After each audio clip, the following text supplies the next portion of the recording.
Welcome to the Rockabye Revenue Podcast with me, Abby Watson. I'm a mum of 4 and a business strategist, and I train people to become hypnobirthing teachers. In the last decade, I've built a thriving baby business that grew beyond my wildest dreams. This podcast is for you if you run a business or dream of running a business in the birth and baby industry. You want to change lives whilst making more money. I'm talking about creating sustainable income whilst being present for the people that matter most. I believe for our baby businesses to have the impact we desire, we must be rewarded.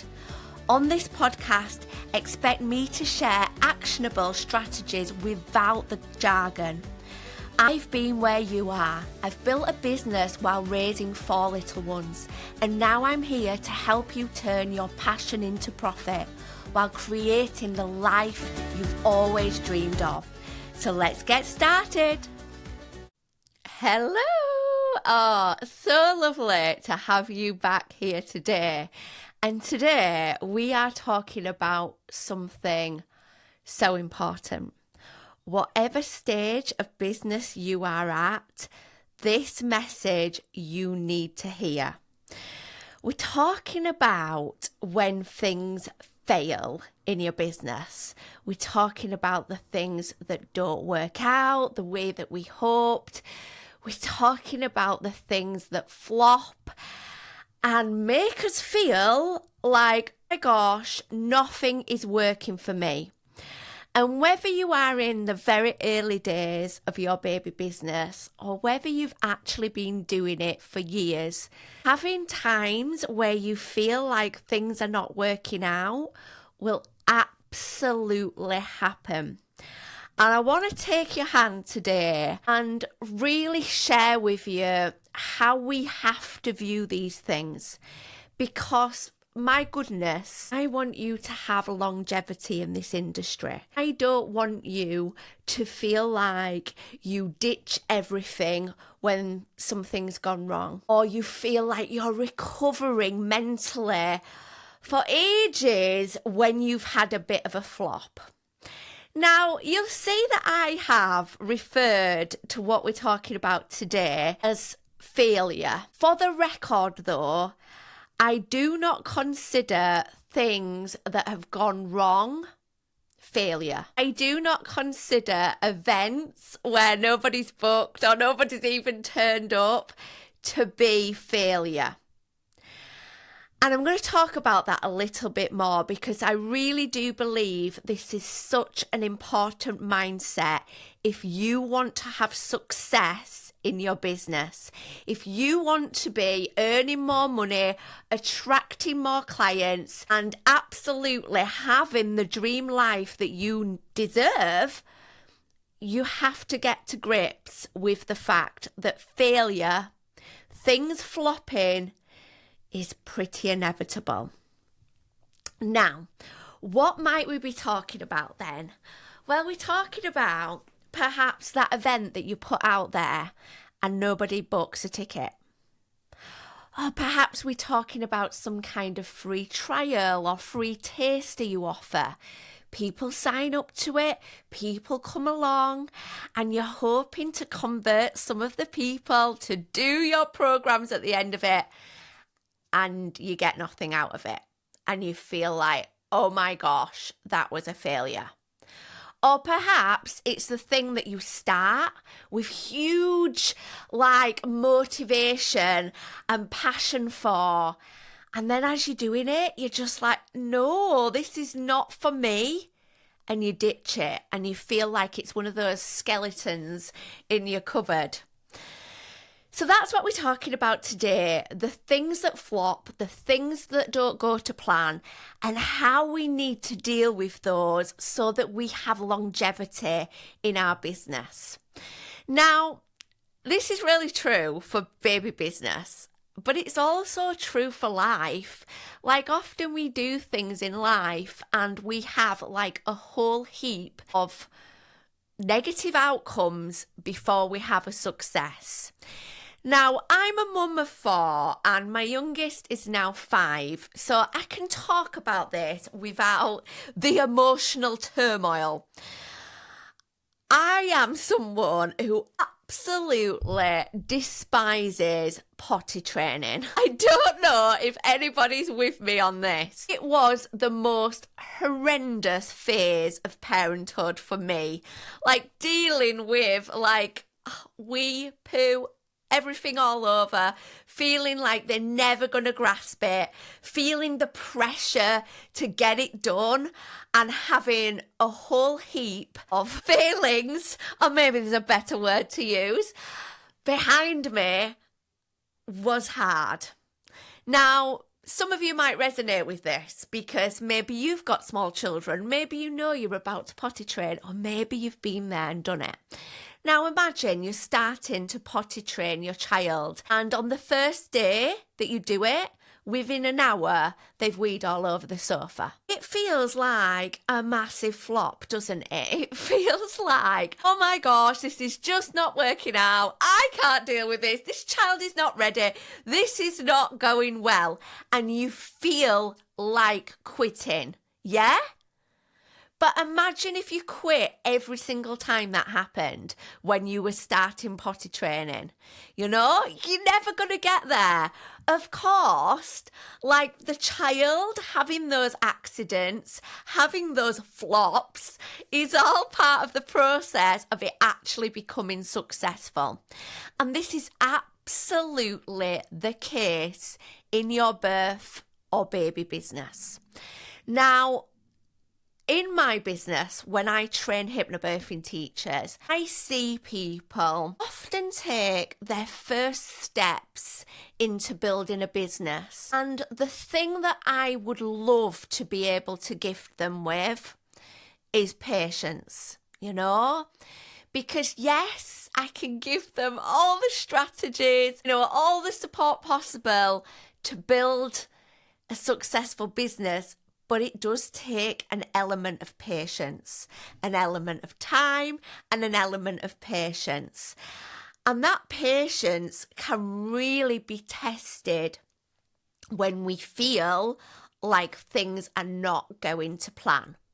Where we feel like, oh my gosh, I put all my effort into that thing and it didn't work. And what they can do, and I get it, I've been there, they can make that mean something bigger than it actually is. So I'll give you a really typical example for a new hypnobirthing teacher. So a new hypnobirthing teacher has excitedly put out their business on social media. Perhaps they've got a new website, but they're going to be like tweaking as they go. And they decide to run a taster event. Okay, so they run a taster event. And maybe it's called Introduction to Hypnobirthing, and they're promoting it on lots of local groups, saying, come along to this free event, and within an hour you'll learn lots about hypnobirthing, and you'll have a few tools to make your birth better.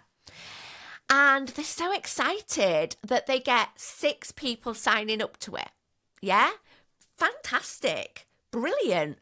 Those are 6 potential bookings, aren't they, at the end of that event? Over the next few days, they get a series of messages. Oh, I'm really sorry, I can't make that date now. Gosh, actually, childcare's fallen through. I'm not going to be able to come. So then when the night comes that they're hosting their event, okay, they've only got 3 now signed up. And they arrive and only 1 shows up. And they run their taster, but they feel totally flawed by the fact that only 1 person is sat there when they really wanted it to be this bustling group. They've paid 25 quid for this venue. And suddenly there's only 1 couple in that room. Okay. That 1 couple leave. They seem to have enjoyed it and they don't book on. They don't book their full hypnobirthing course. And they turn to me and they say, oh my gosh, tasters just don't work for me. That just didn't work. I don't understand why they seem to work for everybody else and they just don't work for me. And the thing that I often say is that taster didn't work out how you wanted it to. It does not mean that tasters don't work for you. How that taster went that particular time did not work out for you in the way that you hoped. It doesn't mean that next time will be the same. It doesn't mean that your 20th time that you do it will be the same. Because no doubt that one didn't work out the way that you hoped. And perhaps there are so many huge lessons from that. You might not have got clients, but you certainly got lessons. Is there anything you would change to make sure that it didn't go the same next time? So perhaps you kind of now know that sometimes you're going to get no shows. So perhaps it's better to have bigger numbers booked on, kind of knowing that there might be a number of no shows. What can you do to make sure that you make the most out of those contacts that you've got? Yeah, they didn't come to your event, but actually they were keen enough to book your event. How can you make the most of those contacts and have that system running next time too? So the important thing that I want you to take from that is this. Yes, there will be flops. Oh my gosh, wait till later when I tell you about my flops, my failings. There will be flops. There will be failings. It is inevitable, but it's how you look at it. Now, I don't know if you saw this trend on Instagram. I didn't do one of these types of posts, but I definitely enjoyed absorbing other people's. So I don't know if you saw the trend where some of the big business coaches, strategists were sharing a post called Museum of Failures. And basically it was a post documenting all the many failures they'd had in their business. Now, of course, these posts were hugely popular. Yeah, because it's entertaining, but massively because it's relatable. We've been there. And seeing that someone that we admire and see so much success from also list their failures make us feel like, oh my gosh, it's not just me. And of course, it's not just you. Like I said earlier, every successful person will have had a series of failures. Unfortunately, you are not going to be immune from that. You are not going to be immune from that. And you know what? Long term, you will be glad you had those flops. When I talk about my flops, my failings later on, I'll absolutely share the big lessons that I received from those flops that I would not have got from reading a book. I would not have got from being told a bit of advice from a mentor, from actually experiencing it. Oh my goodness, it has led to some of my biggest successes. So going back to what I was saying about how successful people will have so many failures behind them, but we might not hear about it. And of course we're not. Often what we see from successful businesses out there is, of course, their highlights, not because they're being inauthentic, but because what we are seeing is their marketing. And most of the time, it doesn't make sense to be talking about the events that didn't get bookings, the tasters that didn't get any conversions. We're not going to see that. We're going to be hearing them talk about how fantastic their events are so that their potential clients want to come to them. Okay. Now, when I was thinking about this podcast earlier, I wanted to get you some examples of real successes that have some huge failures behind them, because I want to normalize that failure happens and it doesn't have to be the end. This is not the sign to quit. Perhaps actually the failure is a sign to keep going, to keep perfecting things, to keep working, taking all those lessons with you. And a couple of really great examples I found were these. So Walt Disney, okay, we all know Walt Disney. We all see the huge success that Disney has had. Did you know that Walt Disney originally worked for a newspaper where he was fired for lack of imagination and having no good ideas? Yeah?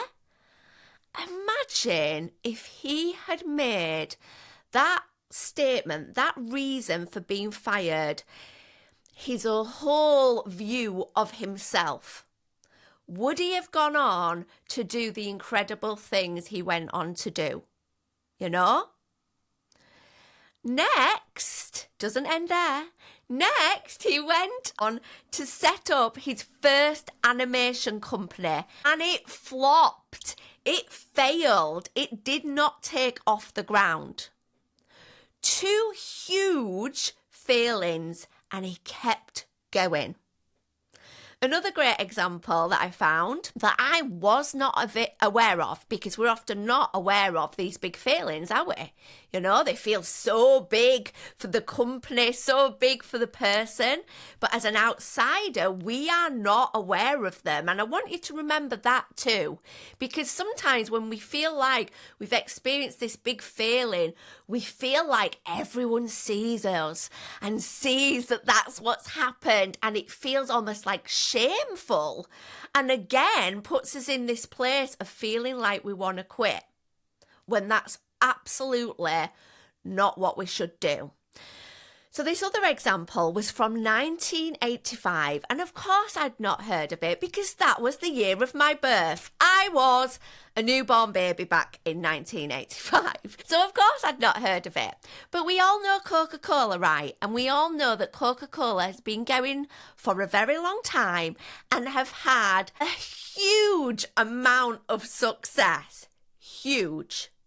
Did you know that in 1985 they rebranded and they introduced something called New Coke?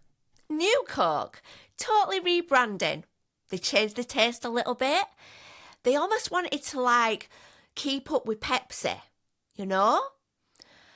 They changed things and oh my goodness, their sales plummeted. Their loyal customers were unhappy. They didn't like the changes. And they went back. They went back to what they'd originally been doing. They scrapped the change. I'm sure that cost them thousands, millions, you know, and was a huge problem for that company. They kept going. So failing, things flopping is absolutely inevitable. It's going to happen to you. But what I want you to know is that's where you're going to get your biggest lessons. So think about that example from Coca-Cola. No doubt they had some huge lessons from that incident. They had some major, take-home messages from what happened there. No doubt they learned that actually people loved their brand. People loved the taste, and dramatically changing it was not a good approach. Have you noticed? They've not done that since. Huge lesson. And a lesson that perhaps would not have come without trying and failing. Now, when we are so scared of failing, so scared of things flopping, what happens is this. We never really try anything, you know? We never try anything and we never take action because, what if it goes wrong? You know?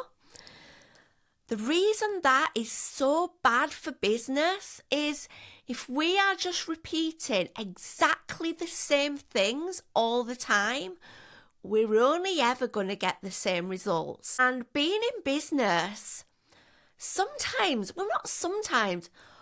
the time does mean we have to try things. We have to experiment. And it could be through that being experimental that we have huge wins. But if we don't even try because we're so scared of failing, we're never going to get that potential for huge success. There's some things that I've done in my business that felt hugely brave, that I knew could lead to a big flop, that I knew could cost me a lot of money. And I am so grateful that I did it despite worrying that it could fail. Because perhaps I wouldn't be sat here today with a business that is more successful than I could have ever dreamed, that gives me so much freedom in my life, that allows me to employ people so that I'm not, doing everything in my business like I was a few years ago. If I hadn't have taken risks or done things that felt brave, I really don't believe that I'd be here today with this business. And like I said earlier, of course, things have flopped. So let me share the skeletons in my cupboard, the things in my wardrobe that perhaps I don't share routinely that didn't go well. And my goodness, at the time, felt absolutely awful. And sometimes did make me consider quitting. Yeah? Considering quitting, so different from actually quitting. So, one of the first things that felt like a massive flop was the first time in my hypnobirthing business, and we're going back to my first year teaching hypnobirthing, when I put my first group course out there. So I was one of those people that trained to be a hypnobirthing teacher and start one-on-one, but was so keen to run groups. I wanted that group dynamic. I wanted to be in front of a group of people. So I was so excited to put out my first ever group course. I also knew that, my gosh, if I could take a Saturday morning and teach 5 couples, a few Saturday mornings is going to get me $1,000. It's great use of my time. So that's what I did, mid-year. After teaching hypnobirthing 6 months, I put my first group course out there. It was probably the June time, and on my website, I put that I was running a group course in the July. I put out the dates, and then I posted it on social media. Okay. And then I felt like, oh my gosh, is anyone actually going to book? And then somebody booked. They actually found it on my website, which, looking back, I actually think, God, how did that even happen? Like back then, my website was not ranking very well, but this couple that lived quite far away, actually, I lived in Murfield, they lived in Shipley, they booked my group course. Okay, and I did a big happy dance. I was so pleased. And then I was like, oh my gosh, there's 2 weeks to go, and there's just this one couple booked on my group course. Luckily, I didn't have venue fees or anything like that, and maybe that was from a place of feeling like, oh my gosh, I don't want to risk too much. So I was doing my group course in my living room in my house on a Saturday morning. But still, I was like, oh my gosh, I've got one couple booked on. If I get nobody else, what am I going to do?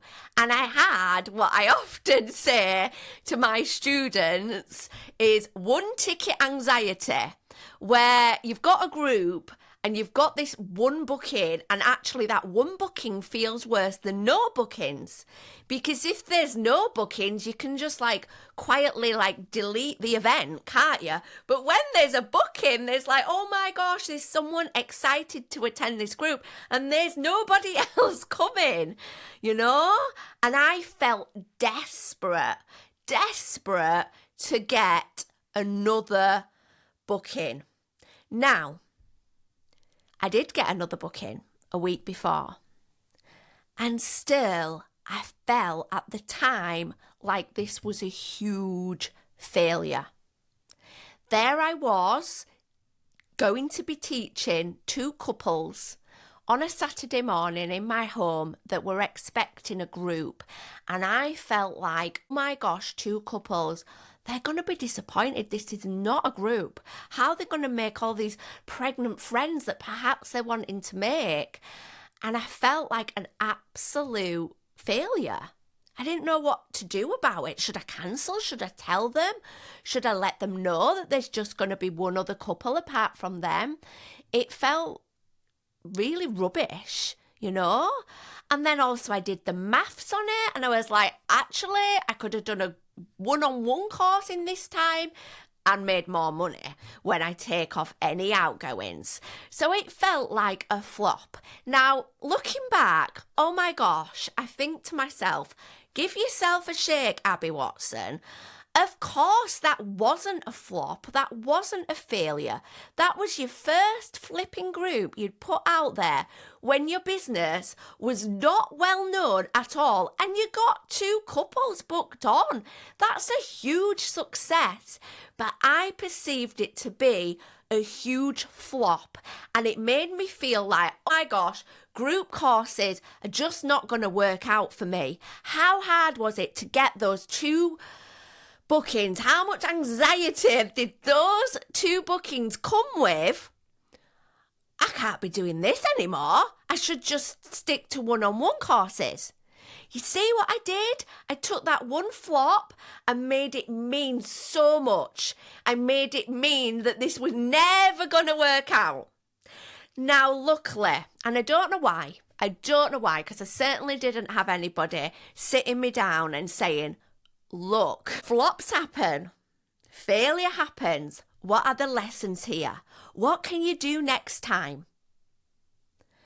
I certainly didn't have anyone saying to me, my goodness, what you've done there is great. Keep going. This is your first blooming year in business. Keep with it. But something inside me did keep going. Now, what were the lessons from that? Well, the lessons from that were that, of course, it was going to be harder getting group course bookings early on in my business when I wasn't ranking well. You know, when people searched hypnobirthing in my local area, I wasn't doing much to get my course visible. And I was only putting this course date out there a month before the actual course. I wasn't giving myself very long to let people know about this course. Going forward, I did things differently. I made sure that I was putting group courses out there a couple of months before I was running them. I was making sure I was putting the details in many places, and I was also trusting that my business would take time to build. So by the autumn, when I put another group course out there, I got 4 couples on that course. It was a full blooming house. And that came from not quitting, you know? That came from trusting that that flop might not be repeated, you know? And to keep going. Now, of course, I've had other flops in my business. I mean, have I ever told you about the time I spent loads of money and loads of time creating an online hypnobirthing course for home birth? This was, when was it? I was pregnant with Betsy, so we're talking about 6 years ago. So 6 years ago, I had this idea. I knew I was going to be going on maternity leave soon, and I wanted some form of passive income. So of course I thought about, doing some kind of online course that people can pay for and watch in their own time.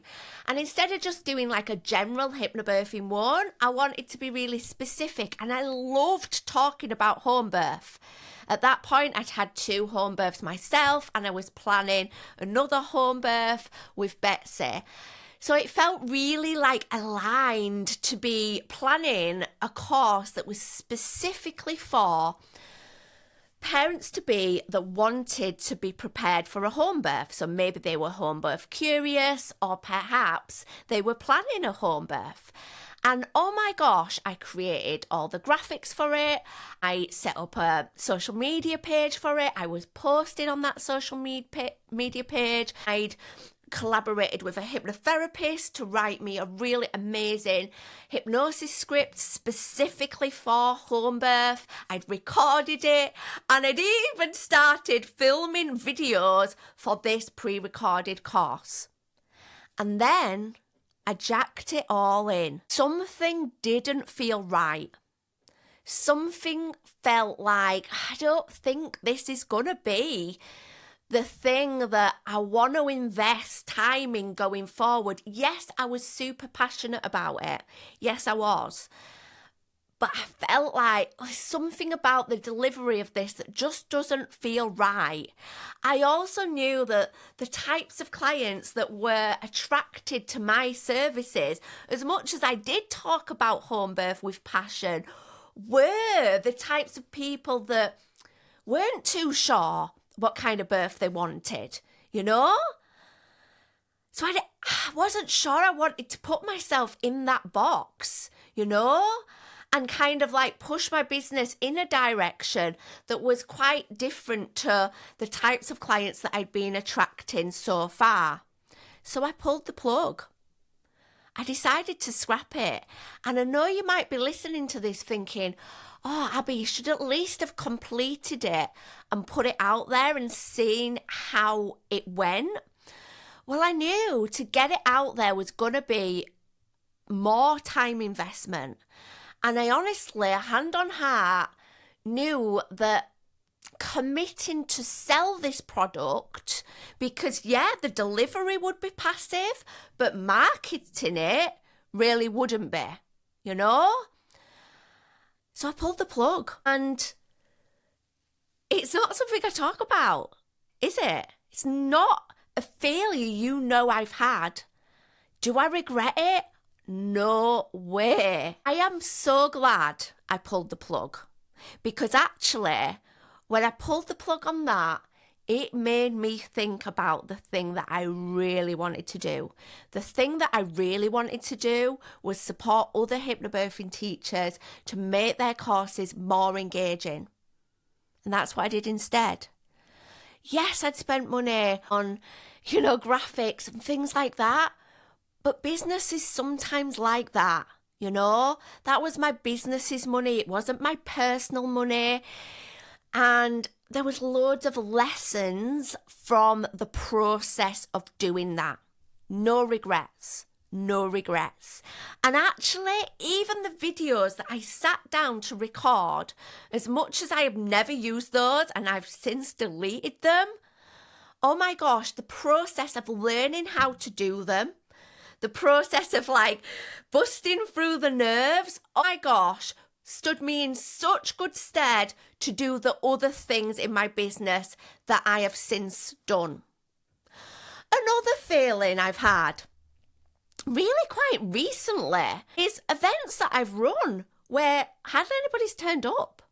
I once did every single month in my hypnobirthing business, in my hypnobirthing training business, I run an event where people who are considering becoming a hypnobirthing teacher can come along to find out more. I do them every single month. If you're curious about becoming a hypnobirthing teacher, do come along. It's a great evening, and I usually do them on an evening. And this one time I decided to do them on a Saturday morning because I was going through a bit of a season of my life where, evenings were becoming just a bit trickier.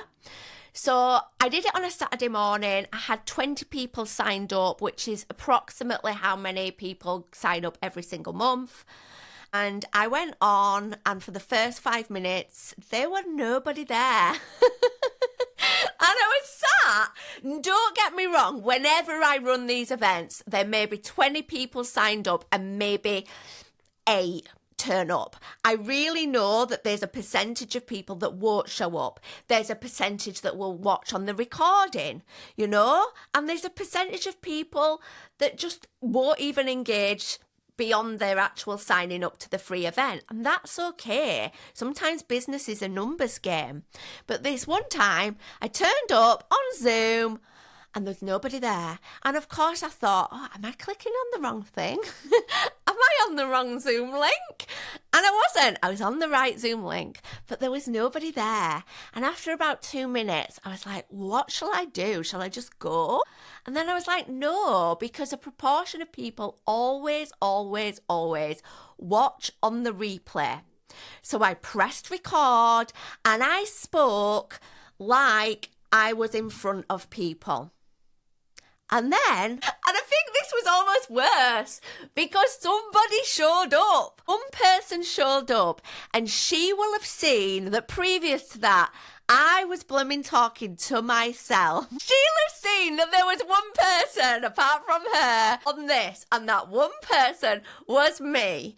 And there, bless her, she was with a camera on, listening to this event and engaging with it, knowing that she was the only person, and I can tell she felt super uncomfortable. I absolutely cringed and it felt like, oh my gosh, can I really show up to these tasters again? Like knowing that sometimes nobody might turn up. Well, what were the lessons? Well, a big lesson for me was just because something has worked out a certain way many times, it doesn't mean it's always going to work out that way, Sometimes other factors beyond our control influence how things go. Now, this was a Saturday morning and it was a really warm day. And I know it sounds silly, but I really think that played a massive part. When it's a lovely sunny day, of course people think, oh, what are we going to do today? Oh, I've got this event I've signed up to, but actually it's a beautiful day. I'll watch it on the recording so they don't show up. It definitely made me think about what do I need to be doing to remind people of that event. Perhaps some people forgot, or they'd almost lost interest in the interim from signing up to the actual event. What can I do to kind of keep the event front of mind? I received so many lessons from that flop. And do I still do those events to this day? Or then do I do them a bit differently? Do I worry that nobody will show up? Yeah, sometimes. But I know that if nobody shows up, I've still got these people that have come into my world that are potentially interested in my business. There is no losing, There is no losing. And this is what I really want to end with.